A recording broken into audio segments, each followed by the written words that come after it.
გამარჯობა მეგობრებო, ჩვენი გაშლის თემატიკა არის მეუღლე. საინტერესოა. მე მექნება რამდენიმე კითხვა მომზადებული, რაც აღწერს თქვენს მეუღლეს.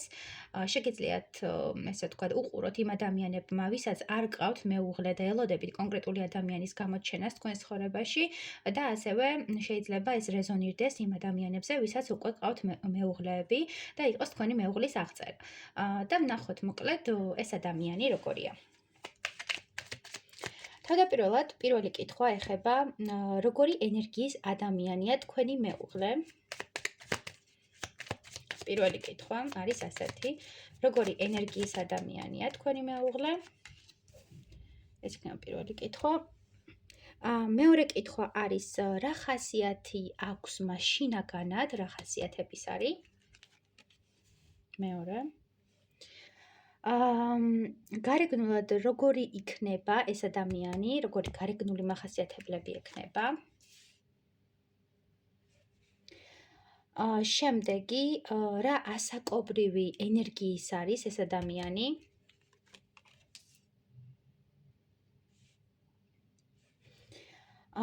შემდეგი, რა სფეროში მუშაობს ეს ადამიანი, თქვენი მეუღლე რა სფეროში მუშაობს. მეექვსე, ფინანსურად როგორი მდგომარეობა აქვს ამ ადამიანს ახლა.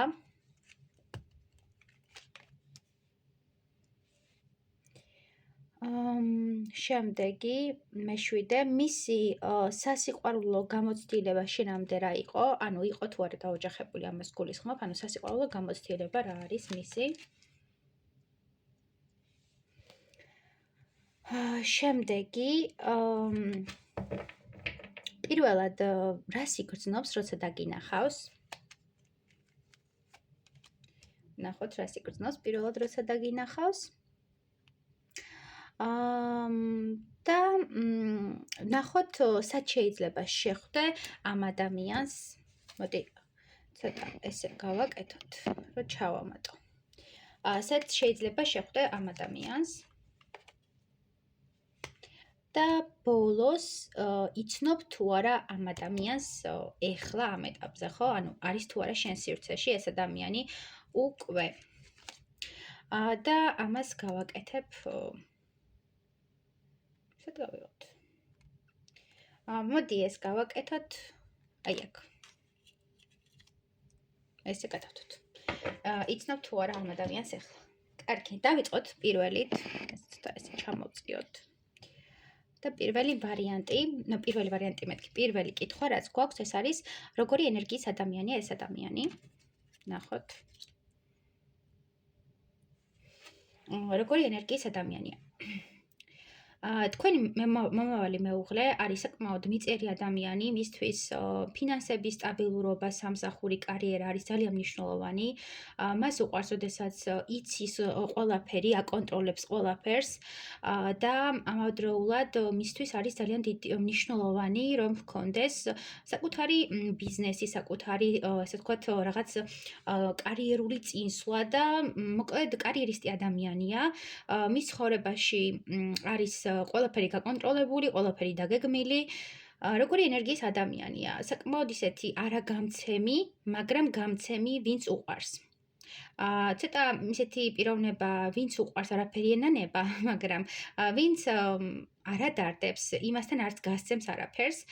თავშეკავებულია, მოზომილია, უჭირს ემოციების გამოხატვა, უჭირს საკუთარ შეხედულებებს გადააბიჯოს, როდესაც რაღაცა გადაწყვეტილება მისაღები, სხვა გაითვალისწინოს ძალიან უჭირს, მაგრამ არის საკმაოდ რაციონალური და გონიერი ადამიანი. თუ ხედავს, რომ არასწორ გზაზეა და თუ ხედავს, რომ არასწორი ადამიანია მის ცხოვრებაში, აუცილებლად დაასრულებს ყველაფერს და მოცელავს მისი ცხოვრებიდან, როგორც იტყვიან. ენერგია მისი არის ესე ვთქვათ, მაკონტროლირებელი, ძლიერი, დამოუკიდებელი ადამიანის ენერგია, რომელმაც იცის საკუთარი თავის ფასი, რომელმაც იცის საკუთარი ფინანსების ფასი და ამავდროულად ცოტა უჭირს თავის ცხოვრებაში, რომ გასცეს სიყვარულის ენერგია, ფინანსური ენერგია და ზოგადად ენერგიის გამცემი არ არის. უფრო მიმღები ადამიანის ენერგიაში გვიფიქსირდება, ვიდრე გამცემი ადამიანის ენერგიაში. მეორე კითხვა, ეს არის, რა ხასიათი აქვს მაშინაგანად? აი აქაც გამოიკვეთა ხასიათებში, როგორც გითხარით, უკვე პირველ ვარიანტშიც იყო ეს ხასიათები, აქვს საკმაოდ რთული ხასიათი, საკუთარი წესები, კანონები, გეგმები, საკუთარი შეხედულებები არის პრიორიტეტი, მას უყვარს, როდესაც ემსახურებიან, მას უყვარს, როდესაც საკუთარ, ასე ვთქვათ, ანუ მასზე, ესე ვთქვათ, არ დომინირებენ. პირიქით ის დომინირებს მათზე, მეფესავით არის, უნდა რომ ყველაფერი იყოს მისთვის, ყველაფერი იყოს მისთვის გაკეთებული, თვითონ ხელი არ გაანძრიოს, თვითონ არაფერი გააკეთოს, საკუთარი კომფორტის ზონა, საკუთარი სამყარო და ასე შემდეგ და თქვენ უბრალოდ უნდა იყოთ მისი მოახლე, მისი ესე ვთქვათ, გვერდით მყოფი ადამიანი, მაგრამ თუ შეუყვარდით, დედოფლად გაქცევთ, ხო? ეს არის ადამიანი, იმპერატორი, რომელმაც იცის ცხოვრებაში რა უნდა, რომელიც უკვე ჩამოყალიბებულია, ზრდასრულია, უკვე შეუძლია რომ ყველაფერი განსაზღვროს რაციონალურად და თავის ცხოვრებაში არ დაიწყებს რაღაც ბავშვურ გართობებს, ბავშვურ манипуляციებს, იმიტომ რომ ის არის ზრდასრული, ჩამოყალიბებული ადამიანი.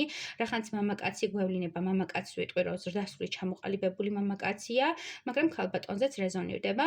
მის ცხოვრებაში როგორი შინაგანი ხასიათები აქვს, ეს არის ადამიანი, რომელიც არის საკმაოდ ისეთი იცის ქალის პატივისცემა, იცის მამაკაცის პატივისცემაც, არის სიტყვებზომიერი, შეარჩევს სიტყვებს, არის ისეთი გაწონასწორებული, რაციონალური, ცივი ადამიანიც, იმიტომ რომ როგორც გითხარით, მის აქ შეკავებულ ენერგიებშიც გამოიკვეთა ეს, მაგრამ მიმღებია.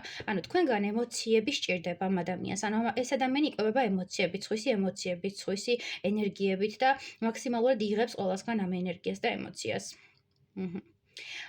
დიდად რო გითხრათ, რომ უყვარს გადაადგილება, მეთქი რაღაც ენერგეტიკულად გაცემები, მსგავსი ენერგიების, არა, შეიძლება რესტორანში დაგპატიჟოს თავისი ემოციები გაგინაწილოს ამ კუთხით და რაღაც დაგანახოს, რომ აი მე გაფასებ, ჩემთვის მნიშვნელოვანი ხარ, რომ ხასიათების კუთხით არის ცოტა ისეთი პრეტენზიული ადამიანი, შეიძლება რაღაც არ მოეწონოს, ეგრევე თქვას, ხო?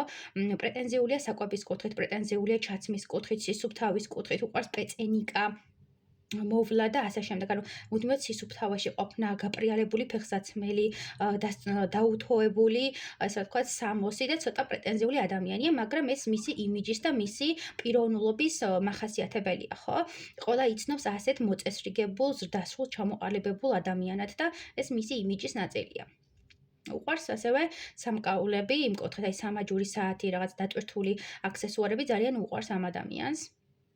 და ხო, ძალიან ისეთი ადამიანი, აი, საინტერესო მოსაუბრე თქო, ამას ვერ ვიტყოდი, უფრო მსმენელია, უყვარს რაღაც, შეიძლება მაღალი წოდებაც ჰქონდეს, მაღალი თანამდებობაც ჰქონდეს და უყვარს საკუთარი აზრის ლაკონურად და მოკლედ დაფიქსირება და ხასიათები აქვს ისეთი, აი, მოგისმენს, გაანალიზებს და ცივად შეიძლება გიპასუხოს და რაღაც ცინიკური, ირონიული ქცევებით შეიძლება ჰქონდეს, ანუ სიტყვიერი ქცევებით შეიძლება ჰქონდეს.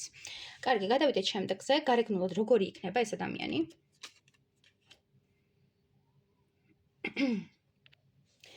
გარეგნულად ეს ადამიანი ცოტა ცივი ადამიანის შთაბეჭდილებას დატოვებს, გუნათკენი, რაღაცნაირად ჩაკეტილი ადამიანის შთაბეჭდილებას. ასევე გარეგნულად აქვს მკაცრი შეხედულება. შეიძლება ჰქონდეს ესე ცივი სახე. ცივი სახე გამომეტყველების კუთხით ვამბობ რა, ცოტა ისეთი ადამიანია, რომელიც აი რაღაც კომპლექსებით და რაღაც საკუთარი ჩარჩოებით მოძრაობს. გარეგნულად ამ ადამიანს აქვს რაღაც იცით, ძალიან კარგად მალავს საკუთარ შინაგან ტკივილებს, საკუთარ შინაგან სამყაროს, ჩაკეტილია ემოციურად, წაღანაც ვახსენე ეს. უყვარს მოვლად, გარეგნულად გამოიყურება საკმაოდ მოვლილად, საკმაოდ დახვეწილად, კრიტიკულად, ყველაფერი გაპიწყინებული, გასუფთავებული რო აქვს, მაგრამ შეიძლება ჰქონდეს რაღაც ნაიარევი, შრამი, მის დამახასიათებელი გარეგნობაში, ტატუც შეიძლება ჰქონდეს და ეს იყოს მისი გარეგნული მახასიათებელი. თმის სტილი აქვს განსხვავებული ამ ადამიანს და ამითაც ამოიცნობთ, ძალიან უვლის თმას და ზოგადად იმიჯზე ძალიან ზრუნავს ეს ადამიანი. როგორ გამოიყურება გარეგნულად, შეიძლება უყვარდეს ისეთი ფერების გამოყენება, რომელიც არის ცივი ფერები და შავი ან მუქი ფერები, მაგრამ უფრო აქცენტი არის იმაზე, რომ ეს ადამიანი არის უფრო საოფისე, რაღაც მსგავსი სტილის ჩაცმულობის ტიპაჟი. კიდევ გარეგნულად როგორ გამოიყურება? მათ დავაკმაყოთ არკანი. აჰა. გარეგნულად საკმაოდ ცეცხლოვანია, შინაგან ცეცხლოვანებას აფრქვევს, მაგრამ არის ისეთი ადამიანი, რომელიც დიდად არ აჩენს ხო თავისი სხეულის ფორმებს, უფრო უყვარს დახურული ჩაცმულობა, უფრო უყვარს რაღაც საროჭკები ან ზედები ისეთი, რომელიც არის კლასიკური, ან კლასიკურ სტილს უფრო ანიჭებს უპირატესობას, მაგრამ არ გამოვრიცხავ, რომ თავისუფალი სტილიც უყვარდეს, ხო ამ ადამიანს. კიდევ არის ის მომენტი, თუ ქალბატონი ჩაიფიქრეთ, ქალბატონს უყვარს შორტები, მაისურები, რაღაც უფრო თავისუფალი სტილი, მაგრამ მამაკაცის ჩაიფიქრეთ, უფრო საოფისე რაღაც ჩაცმულობის სტილის წარმომადგენელია. კარგი, გადავიდეთ შემდეგ კითხვაზე. მეოთხე, რა ასაკობრივი ენერგია ჩანს? რა ასაკობრივი ენერგიაში ყავს? ხო, ასაკობრივი ენერგია არის დაახლოებით, ხა თან იმპერატორსაც თუ გავითვალისწინებთ, აქ იმპერატორი ყავს, დაახლოებით ესე 35 წლამდე, 40 წლამდე მაქსიმუმ, იმიტომ რომ აქ არის თავისუფალი ურთიერთობების, გართობების, რაღაც ისეთი ვნებითი ურთიერთობების და სიხალისით ახსავს მამაკაცი, მასში არის სიცოცხლე, მასში არის პოტენციალი, შეიძლება იყოს პატარა ასაკით, მაგრამ ამავე დროს იყოს გარეგნულად ცოტა ჩაკეტილი და დიდი ასაკის მამაკაცის წარმომადგენელის ჩაბეჭდილებას ტოვებდეს, მაგრამ შეიძლება იყოს პირიქითაც. აქ მიჩანს, რომ ასაკობრივი ზღვარი მისი უფრო არის ის, რომ ნებისმიერი ასაკის ქალბატონს იზიდავს, ხო? მისი ასაკი არ არის ბარიერი, მისი ასაკი არ არის ხელშემშლელი პირად ურთიერთობაში, იმიტომ რომ მას აქვს შინაგანი ცეცხლოვანება, შინაგანი პოტენციალი და საკმაოდ ისეთი დახვეწილი მოვლილი ადამიანია, რომელიც ყურადღებას იქცევს და ბევრი ქალბატონისთვის სასურველი მამაკაცია, მაგრამ უფრო აქ იქნება ასაკი 40 წლამდე დაახლოებით, 45 მაქსიმუმ. არ არის ასაკიანი ადამიანი, უფრო არის ეგრე 25-დან 40 წლამდე ადამიანი. კიდევ აქ არის მომენტი რაღაც უფრო 30-40 წლამდე ტიპაჟის ჩაბეჭდილებას ტოვებს. სამიანი რაღაც ფიგურირებს, შეიძლება იყოს მაგ ასაკიცაც. ხო, მაგრამ საკმაოდ ისეთია, ცეცხლოვანი, აქტიური, იმ კუთხით, რომ შეუძლია ნებისმიერ წამოწყება მეგობრებთან ერთად გაერთოს, რაღაც სიახლეები შეიტანოს, მაგრამ მაინც უჭირავს საკუთარი თავი და ყველასთვის ღია და გახსნილი არ არის, ხო? შეიძლება აფიქრებინოს სხვას, რომ გახსნილია, ღია, ემოციურია, მაგრამ ასე არ იყოს, ხო? ეს იყოს რაღაცა მინიმალური გაცემის ელემენტი, რომ არ შეაწუხონ და ზედმეტად არ შეიტანონ კითხვები მის ცხოვრებაში და ზედმეტი კითხვები არ დასვან. კარგი, შემდეგი რა სფეროშია ეს ადამიანი სად მუშაობს? ნახოთ. საინტერესოა შორის მისი სფერო მუშაობი, შეიძლება იყოს ბანკირი, შეიძლება იყოს, ასე ვთქვათ, ფინანსურ საკითხებთან დაკავშირებით ყიდვა-გაყიდვა, ბინის თემები, გაქირავება და მსგავსი თემატიკებში შეიძლება იყოს. ფინანსების კუთხით ბიზნესი ჰქონდეს საკუთარი, ან მუშაობდეს უშუალოდ ლომბარდში მსგავს მანქანების ყიდვა-გაყიდვაზე, ან ბინების ყიდვა-გაყიდვაზე, ან საკუთარ ბინებს აშენებდეს. მოკლედ, საკმაოდ ისე ფინანსებთან გადაკვეთაში აქტიურად არის ეს ადამიანი. კიდევ ეს ადამიანი შეიძლება იყოს ამავდროულად იცი როგორ სფეროში, აი კაზინო, რაღაც მსგავს სფეროში შეიძლება აწარმოებდეს მედიკამენტებსაც და ავადმყოფებს ეხმარებოდეს, შეიძლება იყოს სამედიცინო სფეროს წარმომადგენელი, ანუ მაღალი სტატუსი უკავია ამ ადამიანს და ეხმარება სხვა ადამიანებს, მაგრამ ეს დახმარება არის უფრო იცი როგორი, აი შეიძლება იყოს ტრავმატოლოგიც და ააწყოს, ხო, ადამიანი, რაღაც ადამიანს ან დაანგრევს, ან ააწყობს, ააშენებს. რაღაც ესეთი ენერგია მოდის, მაგრამ უფრო არის შეიძლება იყოს ფსიქოლოგიც, არ გამოვრიცხავ, მაგრამ ფსიქოლოგი ნაკლებად, იმიტომ რომ ცოტა ცივი ტიპია და ცოტა უჭირს ურთიერთობები.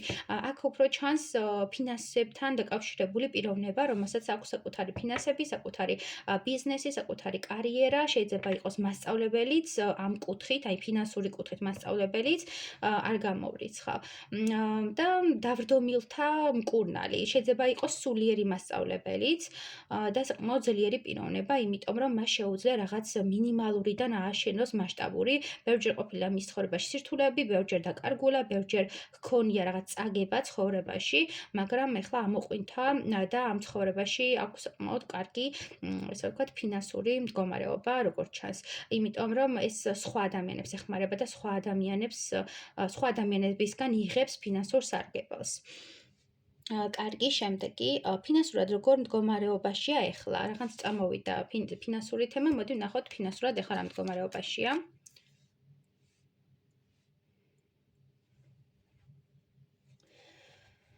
კარგი, ფინანსურად რა მდგომარეობაშია ეხლა ეს ადამიანი? ეხლა ეს ადამიანი არის მდგომარეობაში, როდესაც იზიდავს სასურველს. მინდა გითხრათ, რომ საკმაოდ მაგიურ ენერგიებში და მისტიურ ენერგიებშია, თითქოს რასაც ჩაუთქვამთ და რაც დაესიზმრება, რასაც მთვარე შესთხოვს, ღმერთ შესთხოვს, ყველაფერი უსრულდება, ხო? არის ადამიანი, რომელმაც ძალიან კარგად იცის, სად ჩადოს ფინანსები, სად ჩადოს საკუთარი რესურსი და ფინანსურად ეხლა არის საკმაოდ ძლიერი. შეიძლება გადათამაშდეს ისიც, რომ ეხლა დაკარგული აქვს სამსახური, რაღაც კარიერაზე ვკითხეთ, ხო? სამსახური დაკარგული აქვს, დაკარგა თავისი ფინანსები, სამსახური და ეხლა იძირება ფინანსურად არ აქვს სარგებელი, მაგრამ უფრო აქ მოდის ისეთი ადამიანის ენერგია, რომელიც პირიქით საკმაოდ დიდი სირთულიდან გამოვიდა. ფინანსური სირთულიდან გამოვიდა, ამოყვინთა იმ ჩაძირვიდან და გადაარჩინა საკუთარი თავი და აი ამ ამოყვინთვის და თავის გადარჩენის გამო სამყარომ დააფასა და რასაც ინატრებს, ყველაფერი მიეცემა და ფინანსურად საკმაოდ ძლიერია, ხო? საკმაოდ ჩამოყალიბებულია და იცის, სად ჩადოს ფინანსები და იცის, აი ფულის სუნს გრძნობს, ხო? აი რო იტყვიან ხოლმე, ინტუიციურადაც იცის და თან გრძნობის მომენტშიც აქვს უკვე, რომ იცის, სად ჩადოს და ვისში დააბანდოს ფინანსები. ფინანსური კუთხით ეხლა როგორ მდგომარეობაშია, არის ისეთ მდგომარეობაში, როდესაც იზიდავს სასურველ ფინანსებს და აქვს მუდმივად ფინანსები და არ უჭერს ფინანსურად ამ ადამიანს აშკარად თან უმაღლესი არკანი მოგდის და ნებისმიერგან შეუძლია კონტაქტების, კავშირების დამყარება უცხოურ ტერიტორიაზეც და საკმაოდ ისეთი წარმატებული და შემდგარი პიროვნება გვყავს აქ სახეზე. კარგი, ვნახოთ შემდეგ კითხვა. მისი სასიყვარულო გამოცდილება შენამდე რა იყო? იცი რა არის, თქვენამდე შეიძლება გქონდა ამ ადამიანს ოჯახი, დაოჯახებული იყო, ან თქვენ იყავით დაოჯახებულები და ეხლა უნდა აღდგეს ურთიერთობა, იმიტომ რომ აქ ჩანს რაღაცა წინა ურთიერთობა, სადაც ამ ადამიანს ყავს ცოლ-შვილი, შვილები. ამავდროულად წინა ურთიერთობა შეიძლება ასეც იგულისხმებოდეს, აქ არ გამოვრიცხავ, რომ უნდოდა ამ ადამიანს წინა ურთიერთობაში ყოლოდა მეუღლე და შვილები, მაგრამ ის ადამიანი არ დათანხმდა, ანუ მივიდა დაოჯახებამდე საქმე, მაგრამ ის ადამიანი არ დათანხმდა ამაზე და დაანგრია ეს ურთიერთობა, იმიტომ რომ აქ ჩაკეტილი და ემოციურად გაყინული მამაკაცის ენერგია გვაქვს. საბოლოო ჯამში მას აქვს რაღაც გამოცდილება პირადის კუთხით და ჰქონდა სერიოზული ურთიერთობა, რამაც მასზე საკმაოდ დიდი კვალი დატოვა და საკმაოდ დიდი, ესე ვთქვათ, ენერგეტიკული დაცარიელება მიიღო, იმიტომ რომ აი აქ როგორი ფერადი და ცისარტყელასავით ლაღი და ნათელი ენერგიებია, ხო? და იდეაში თვითონ ეხლა იმყოფება ამ ცივ და რაღაც ჩაბნელებულ ენერგიებში და დიდი ალბათობით მისი ეს მომენტი, მისი ფინანსური მომენტი და ოჯახური მომენტი ერთმანეთს დაემთხვა და საბოლოო ჯამში ეს ადამიანი მიიყვანა ამ ცივ ენერგიებამდე და რაღაცნაირ ჩაკეტილობამდე, ხო? გაიარა საკმაოდ დიდი ტრანსფორმაცია და კარმული გაკვეთილი ამ კუთხით და მიჩანს, რომ წინა ურთიერთობა მისი იყო მისთვის ყველაფერი და დაკარგა ყველაფერი, ხო, ფაქტობრივად. მოკლედ ამ ადამიანს აქვს რაღაც გამოცდილება პირადის კუთხით, შეიძლება ჰყავდეს სტაბილური, სისტემატიური პარტნიორი, რომელთანაც უნდოდა ბავშვები და პერსპექტივა და ის ადამიანი ამაზე არ დათანხმდა და მოუწია ურთიერთობის დასრულება, ან ჰყავდა ოჯახი, შვილები და დაენგრა ოჯახი. მოკლედ ასეთი იყო მისი წინა გამოცდილება. პირველად რას იგრძნობს, როდესაც დაგინახავს, ვნახოთ. რას იგრძნობს, როდესაც დაგინახავს. საინტერესოა. პირველად რას იგრძნობს და იგრძნობს რომ მისი ბედით მოვლენილი ადამიანი ხართ. თითქოს თქვენ აქამდე გიცნობდა, თითქოს აქამდეც ჰქონდა კავშირი და სულმა-სული იცნაო, რო იტყვიან ხოლმე, ეგეთი მდგომარეობა ექნება ამ ადამიანს. იგრძნობს, რომ მისი ბედი შემოტრია და მისი ცხოვრება განათდა და გაუმართლა, იღბალი ხართ მისთვის, იგრძნობს რომ იღბალი შემოუტრიალდა. აი რაღაცნაირად მის ცხოვრებაში სიბნელიდან სინათლე შემოდის და როცა დაგინახავთ, მიხვდება რომ ეს შანსი არ უნდა გამაზოს, როგორც იტყვიან ხოლმე და უნდა გამოიყენოს ეს შანსი, იმიტომ რომ ასეთი ქალი, ასეთი მამაკაცი მის ცხოვრებაში აღარ გამოჩნდება და თქვენ ხართ მისი, ესე ვთქვათ, რაღაც თავისუფლება, მისი სულის გახსნა, თითქოს სული გათავისუფლდა თქვენ რო დაგინახათ და რაღაცნაირად ფრთები გაშალა, თითქოს სიცოცხლე მოუნდა მის სულს და ძალიან ისეთი ტკბილი და თბილი ენერგიებია, როცა დაგინახავთ, იგრძნობს თავისუფლებას, სისავსეობას, აღფრთოვანებას, აი მასშტაბურ ენერგიებს გრძნობ ახლა, თითქოს ახლიდან დაიბადა, მაშინ პატარა ბიჭი გაცოცხლდა, ახალი სიცოცხლე შთაბერეთ და ძალიან დიდი ენერგიები მოდის. როცა დაგინახავთ, იგრძნობს რომ ერთად დაიბადეთ, ერთმანეთისთვის გაჩნდით და ერთმანეთის ბედი ხართ. ძალიან კარგი ენერგიები გვაქვს აქ. სად შეიძლება შეხვდეთ, გადაიკვეთოთ ერთმანეთთან, სად შეიძლება შეხვდეთ?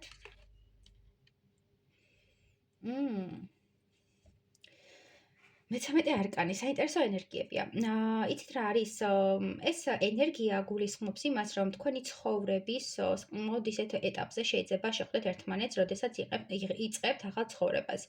ეს ეხება მდგომარეობას იმ სიტუაციაში, ამ ადამიანმაც გაიარა გარკვეული სირთულეები და თქვენს გაიარეთ გარკვეული სირთულეები და შეხვდებით ისეთ ადგილას, სადაც ორივე იწყებთ ახლიდან. ეს შეიძლება იყოს, ესე ვთქვათ, სამსახური კარიერა, სადაც თქვენ დაიწყებთ ახალ სამსახურს, ახალ კარიერას და ეს ადამიანიც იმ სფეროში ახალია და ეხლა იწყებს ახალ ნაბიჯებს, ეხლა დგავს ამ კარიერულ ნაბიჯებს და იქ მოხდება თქვენი გადაკვეთა. შეიძლება თქვენ შეხვდეთ სამედიცინო სფეროში, შეიძლება მოხვდეთ რაღაც მედიცინის კუთხით, აქ ჩანს სამედიცინო მდგომარეობაც, აქაც გქონდა მისი კარიერა, რომ დავდომი, ანუ ხალხს ეხმარებოდა რაღაც ტრავმასთან დაკავშირებული მდგომარეობებიც გქონდა და ამიტომ არ გამოვრიცხავ, რომ სამედიცინო სფეროში გადაიკვეთოთ ერთმანეთს და შეიძლება იყოს თქვენი ექიმი ან თქვენ გაყვეთ ვინმეს და იქ დაკონტაქტდეთ. მიჩვენებენ რომ შეიძლება იყოს ასევე სასაფლაო, ეხლა შეიძლება შეხვდით სასაფლაოზე ან ესე ვთქვათ ანუ გასვენებაში შეხვდებით, იმიტომ რომ სიკვდილთან არის ასოცირებული და რაღაც ტრანსფორმაციასთან არ გამოვრიცხავ ამ ენერგიასაც, მაინც გავაჟღერებ, რომ თქვენი გადაკვეთის წერტილი შეიძლება იყოს, ესე ვთქვათ, ჭირიც და ლხინიც, ხო? ჭირი იმ კუთხით, რომ ვიღაცის გარდაცვალების მომენტში შეხვდეთ და იქ გაიცნოთ ერთმანეთი. გადაკვეთის წერტილი შეიძლება თქვენთან იყოს მედიცინაც, ისეც ვახსენეთ, ასევე ფსიქოლოგიური მომენტიც. თითქოს თქვენ გჭირდებათ დახმარება.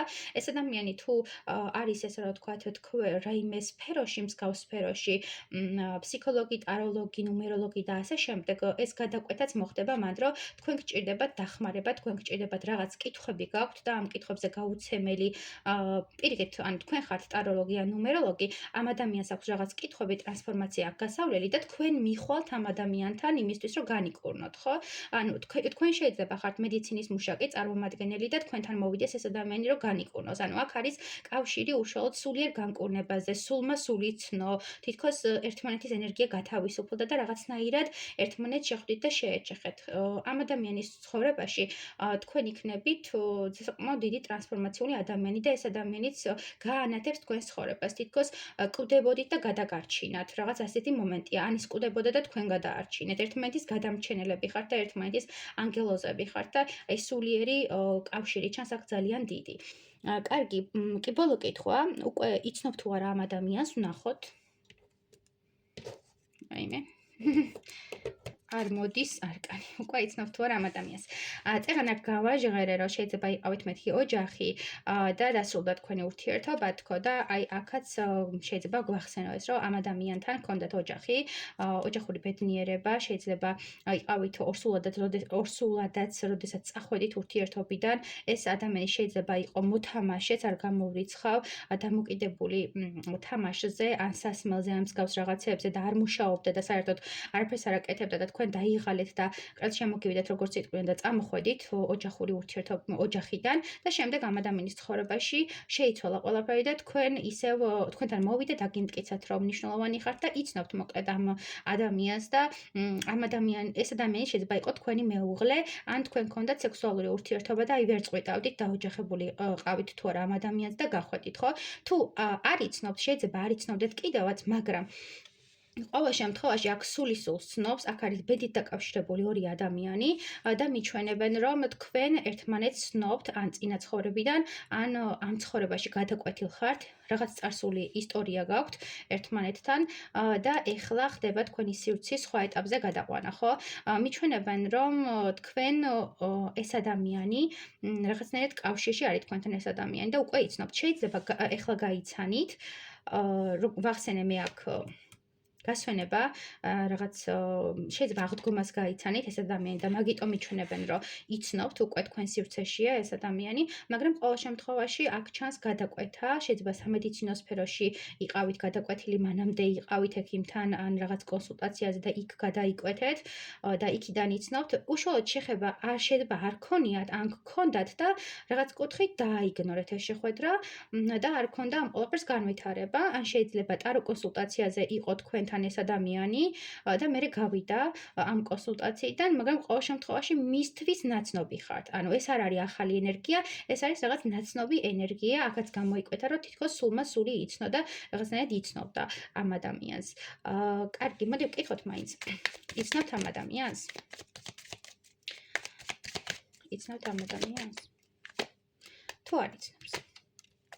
ნახეთ, იცნობთ ამ ადამიანს დიდი ალბათობით, იმიტომ რომ თქვენი სამყარო დაკავშირებული იყო ერთმანეთთან და თქვენ იყავით თქვენ ხართ ერთმანეთის ადამი და ევა. მაგრამ შეიძლება ზოგიერთი თქვენგანი არ იცნობდეს და ელოდებოდეს ახალ პარტნიორს და არ გამოურიცხავ ამასაც, ხო? აი მოლოდინის და რაღაც ნაპერწკალის ეტაპზე ხართ, რომ გინდათ ვიღაც გამოჩნდეს და არ გამოურიცხავ ამასაც, მაგრამ უფრო რეზონირდება რომ იცნობთ ამ ადამიანს, მოხდა თქვენი რაღაც სამყაროს გაერთიანება, შეიძლება სოციალურ გაიცანით ერთმანეთის სოციალურ ქსელში და კონტაქტით, მაგრამ უშუალოდ შეიძლება არ გინახავთ ერთმანეთის. მაინც ჩანს რაღაც გადაკვეთა, მაინც ჩანს რაღაც კავშირი და თითქოს გონებით იცნობთ ერთმანეთს, რაღაც თითქოს სული ცნობი და ეგ ინფორმაცია მოდის და საბოლოო ჯამში აქ პასუხი არის ის, რომ ეს ადამიანი თქვენთვის ნაცნობია, ეს ადამიანი თქვენი სულისთვის მნიშვნელოვანია და საყვარელი ადამიანია, ამიტომ გისურვებთ წარმატებას და ბედნიერებას მეკობრებო. თუ რეზონირდათ, დამიკომენტარეთ.